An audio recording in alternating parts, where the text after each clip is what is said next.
வணக்கம் உறவுகளே. மதுரையிலேருந்து நான் கிருத்திக் சாயம்மா.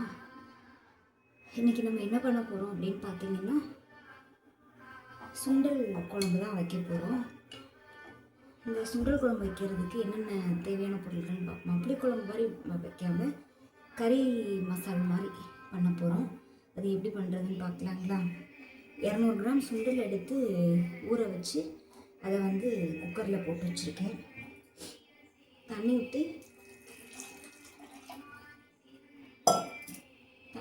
ஒரு 4-5 விசில் விட்டு நல்லா வேக வச்சு எடுத்துக்குவோம். அது விசில் வந்ததுக்கப்புறம் நம்ம அரைக்கிறதுக்கு தேவையான பொருட்கள்லாம் வணக்கி அரைச்சிடலாம்.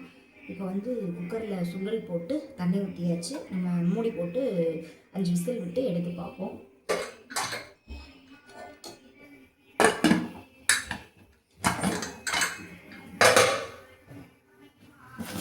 இதில் கொஞ்சமாக உப்பு போட்டுக்கலாம். தேவையான கொஞ்சமாக அந்த சுண்டலுக்காக கொஞ்சமாக உப்பு போட்டுக்கலாம்.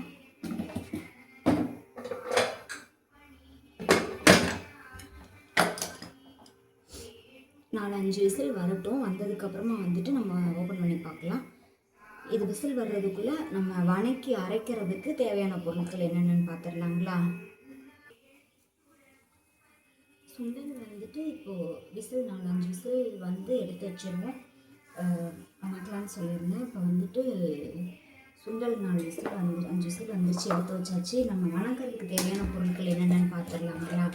வணக்கிறதுக்கு 2 ஸ்பூன் எண்ணெய் விட்டு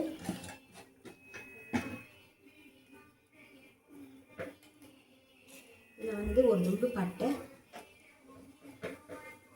கொஞ்சமாக கல்பாசி, ஒரே ஒரு ஏலக்காய், 4 கிராம்பு, 1 ஸ்பூன் சோம்பு,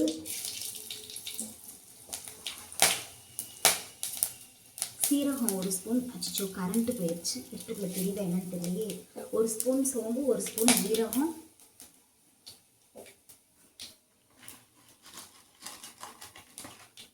1/2 ஸ்பூன் மிளகு,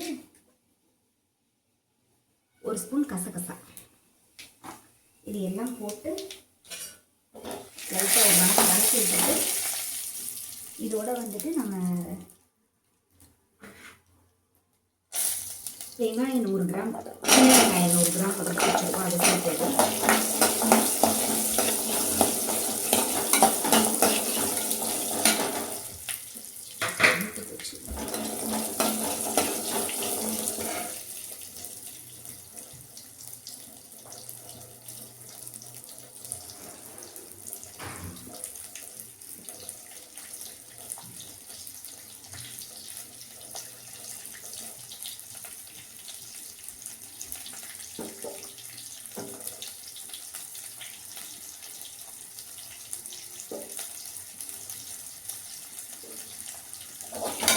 சின்ன வெங்காயம் 100 கிராம் இதில் சேர்த்துருக்கோம். இதையும் அப்படியே கணக்கிடலாம்.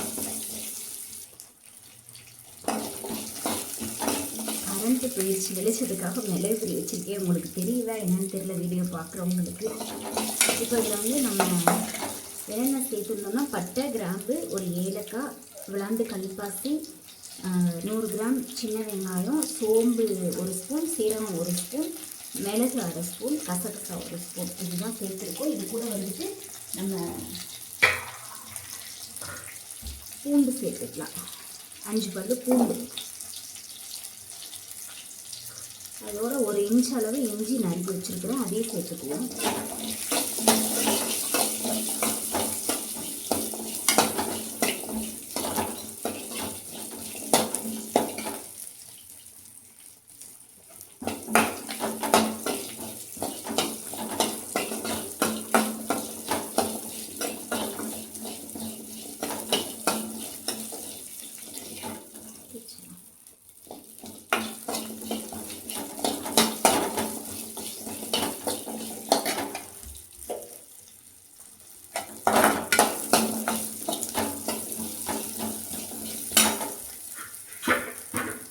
தக்காளி, ஒரு தக்காளி பெரிய தக்காளியாக நறுக்கி வச்சுருக்கேன். அதையும் சேர்த்துக்கலாம்.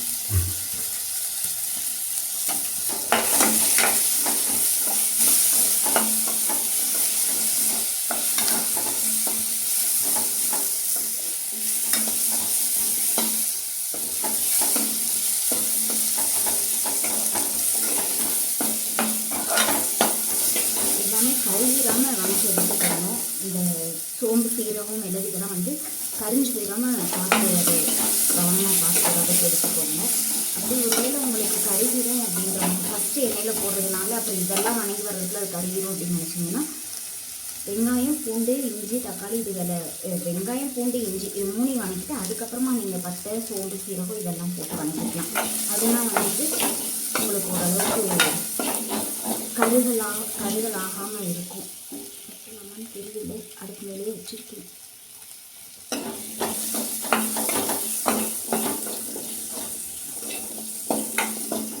ரொம்ப தெரியல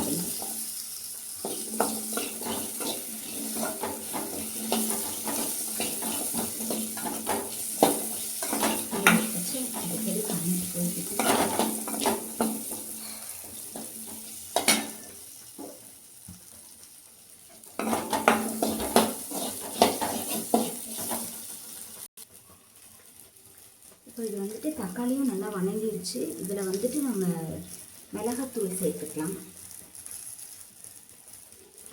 மிளகாத்தூள் 1 ஸ்பூன் 1.5 ஸ்பூன் போட்டுக்கலாம். மிளகாத்தூள் 1 ஸ்பூன்,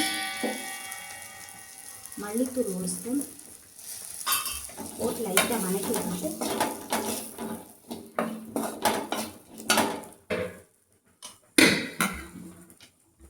கால் மூடி தேங்காய் துருவி வச்சுருங்க, அதையும் சேர்த்துக்குவோம். அப்படியே அடுப்பு ஆஃப் பண்ணிடுவோம். அப்படி மிளகாத்தூள் வந்து கழுவி ருசிஞ்சு போயிடும்.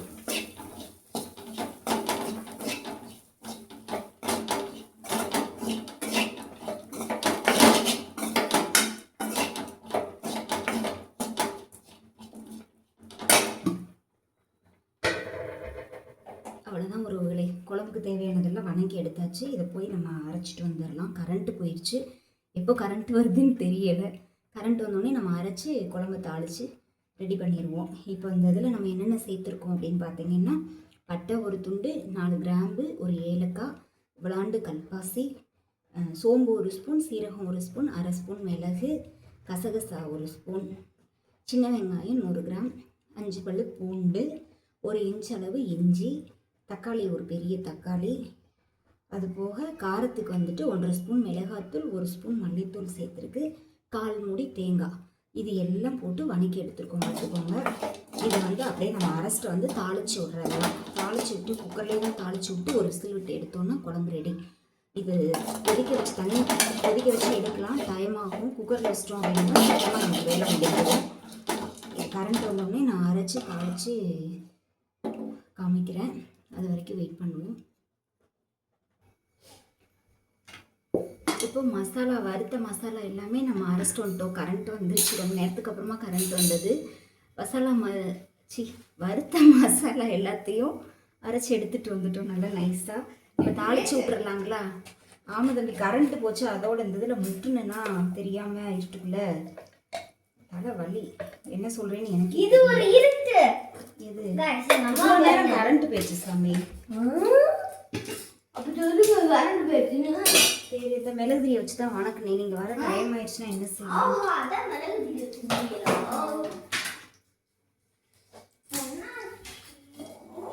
இப்போ 4 ஸ்பூன் எண்ணெய் ஊற்றிருக்கு. இதில் வந்துட்டு நம்ம சோம்பு விளாண்டு போட்டுக்குவோம். தாளிப்புக்கு சோம்பு போட்டிருக்கோம். ஒரு 5-6 பல்லு பெரிய சின்ன வெங்காயம் நறுக்கி வச்சுருக்கோம் தாளிப்புக்கு. அதையும் சேர்த்துக்கலாம். 1 பச்சை மிளகாய் நறுக்கி போட்டுக்குவோம்.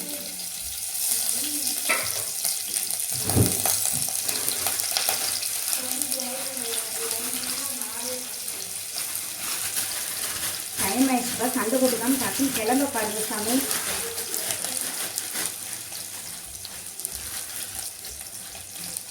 கருவேப்பிலை ஒரு கொத்து சேர்த்துக்கலாம்.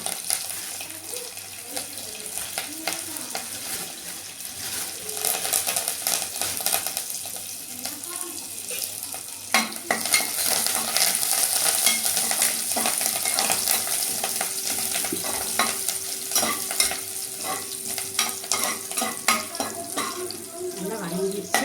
இது வந்துட்டு அரைச்ச மசாலாவை சேர்த்துக்கிறேன்.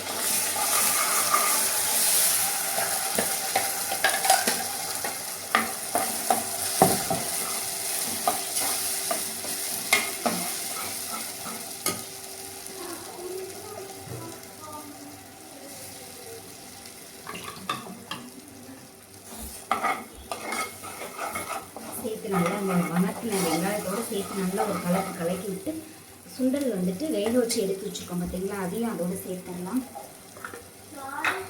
என்னம்மா அதையும் இதோட சேர்த்துருவோம். சேர்த்து நல்லா ஒரு கலக்கி விட்டுட்டு தேவையான அளவு தண்ணி வச்சு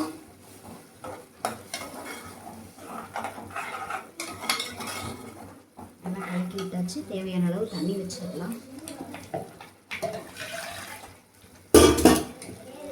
இந்த ஜாரையே நல்லா கழுவி அதில் ஊற்றிடுவோம். ஜாரில் மசாலா அரைச்சோம் பார்த்தீங்களா, அந்த அதையே கழுவி ஊற்றிக்கலாம்.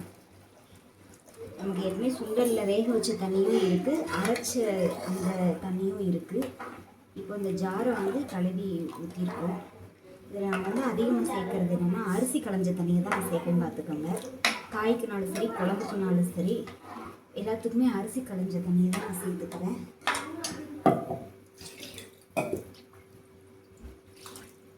அவ்வளோதாங்க. நம்ம ஏற்கனவே வந்து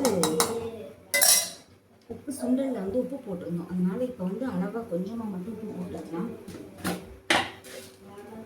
கொஞ்சமாக மட்டும் போட்டுக்குவோம். ஏற்கனவே நம்ம போட்டிருந்ததுனால இப்போ அளவாக மட்டும் போட்டுக்கலாம்.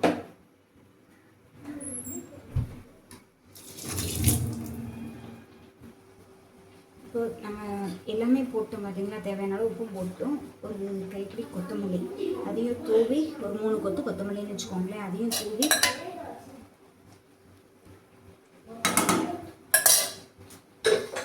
அவ்வளோதான் மூடி போட்டு ஒரு 2 விசில் விட்டு எடுத்துக்கலாம். மூடி போட்டு விசில் வச்சு விட்டுருவோம். ஒரு 2 விசில் வந்து ஸ்டீம் வடை மட்டும் எடுத்து பார்க்கலாம். குழம்பு ரெடி ஆயிரும். தாளிச்சு விட்டு நம்ம குக்கர்லேயே 2 விசில் வரட்டும் அப்படின்னு இருந்தோம். விசில் வந்து ஸ்டீம் போயிடுச்சு. நம்ம ஓப்பன் பண்ணி பார்க்கலாம் எப்படி வந்து. என்னம்மா டைம் ஆச்சு தம்பி, மணி 8 வேன் வரப்போகுது. என்ன பிரிஞ்சு குழம்பு வந்து ரெடி ஆயிடுச்சு பாருங்க. கரெக்டாக இருக்குது. இந்த குழம்பு வந்துட்டு சாதத்துக்கும் சரி டிஃபன் ஐட்டங்களுக்கும் சரி எல்லாத்துக்குமே வந்து நல்லாயிருக்கும்.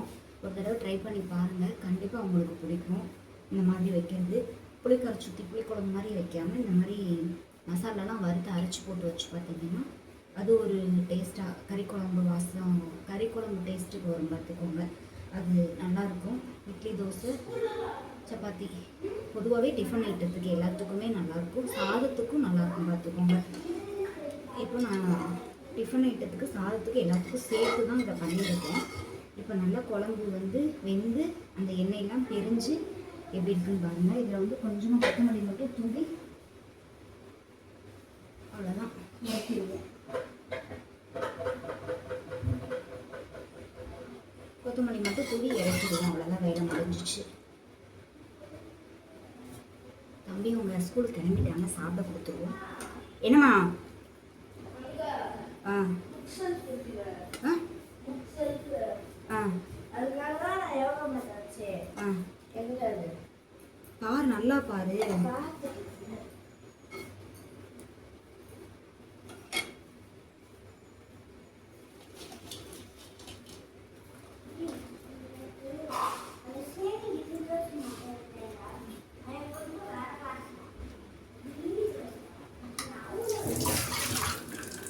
அவ்வளோதாங்க, சுண்டல் குழம்பு ரெடி ஆயிடுச்சு.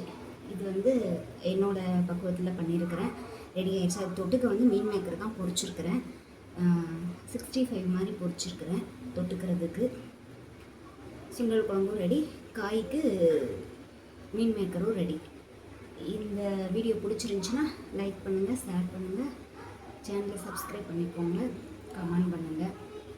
ஓகே உறவுகளே, பாய். தம்பி உங்களுக்கு ஸ்கூலுக்கு டைம் ஆச்சு, போய் கிளப்புறேன். பாய் உறவுகளே, டாடா.